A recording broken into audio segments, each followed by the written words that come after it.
मुल्लापुड़ी नाम का एक गांव है। उस गांव में एक शादीशुदा जोड़े कविता और विहारी की चिकन नूडल्स की दुकान थी। जब उनका धंधा ठीक ठाक चल रहा था, एक गुंडा किस्म का आदमी उनकी दुकान पर आकर तेज आवाज में बोला, अरे ओ, दुकान पर जो भी हो ले आओ टेबल पर, जल्दी करो। विहारी एक प्लेट चिकन नूडल्स ले आया और उसके सामने रख दी। जब उन्हें खाकर वो जाने लगा तो कविता चिल्लाई, सुनो, तुम पैसे बिना दिए चले जा रहे हो, पैसे तो देकर जाओ। इससे उस गुंडे ने कविता की तरफ गुस्से से देखा और बोला, जानती भी होगी किससे पैसे मांग रही हो तुम जो भी हो, मैं पैसे इसलिए मांग रही हूँ क्योंकि तुमने यहाँ पर चिकन नूडल्स खाए हैं। ये सुनकर उस गुंडे ने गुस्से में उनके पैसों के डिब्बे से सारे पैसे निकाल लिए और लेकर चलता बना।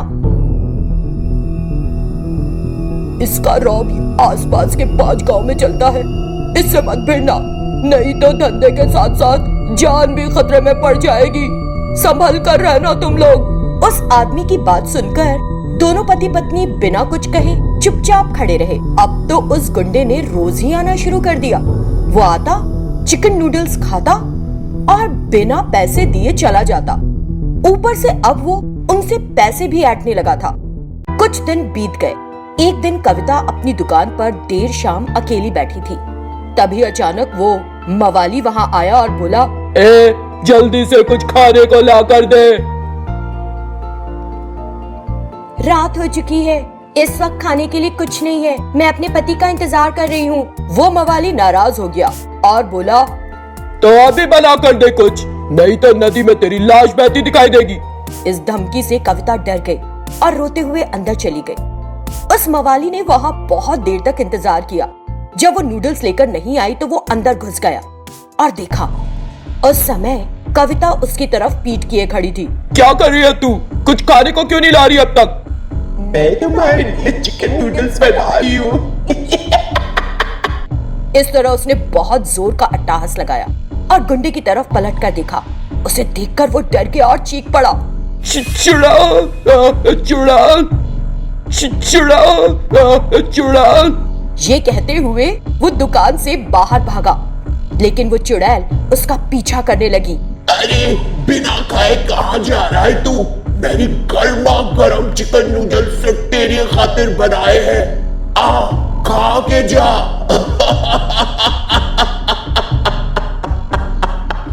बहुत देर तक दौड़ने के बाद वो गुंडा एक पेड़ के नीचे रुक गया। फिर वो चुड़ैल चिकन नूडल्स लेकर उसके पास आई।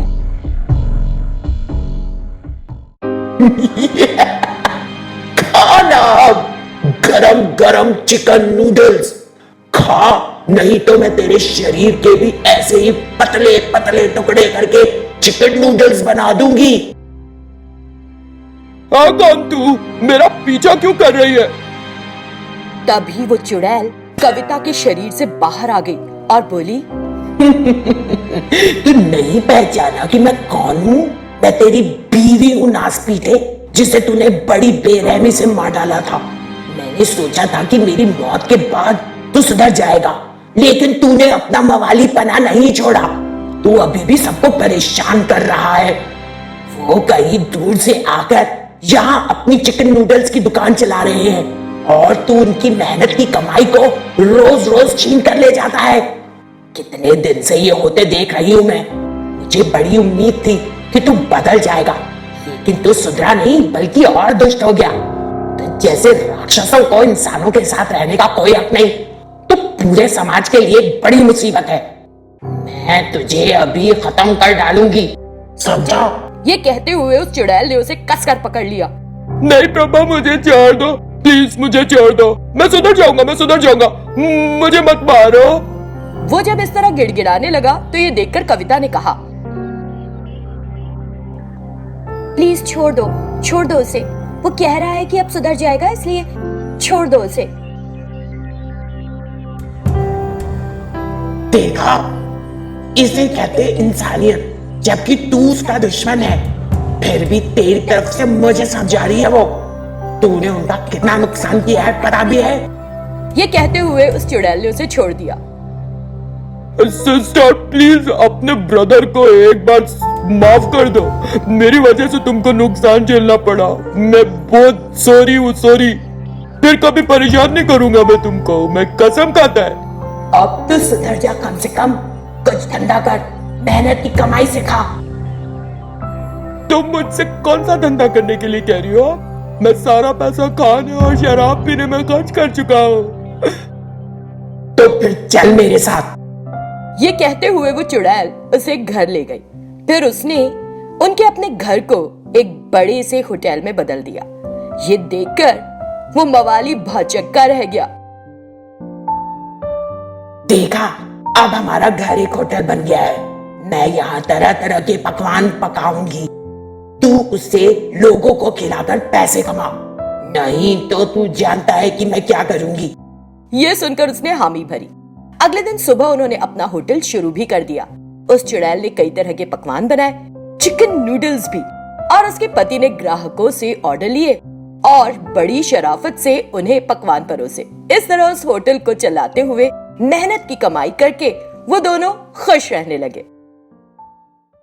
जयंत और वरुण दोनों दोस्त थे जिन्होंने अपना गांव झंझोटी छोड़ दिया था। उन्होंने नगर में जाकर अच्छे से पढ़ाई की थी और वहां पर नौकरी कर रहे थे। बहुत सालों बाद वो अपने गांव झंझोटी लौटे और एक दूसरे से कहने लगे, कितने समय बाद इस गांव में आए हैं, लेकिन हमारा गांव वैसा का वैसा ही है। कुछ ही छोटे छोटे बदलाव दिख रहे हैं बस। हाँ यार, बिल्कुल पहले जैसा ही है। अच्छा चलो अपने गांव की नदी देखकर आएं। एक बार देखें कि वो जगह भी ऐसी ही है या कुछ बदलाव आए हैं। हाँ चलो चलते हैं। फिर वो दोनों उस नदी गए और वहां एक नाव देखी। उस नाव में कुछ लोग बैठे थे और नाविक उन्हें दूसरे किनारे लेकर जा रहा था। लेकिन लौटते वक्त वो नाविक अकेला ही वापस आ रहा था।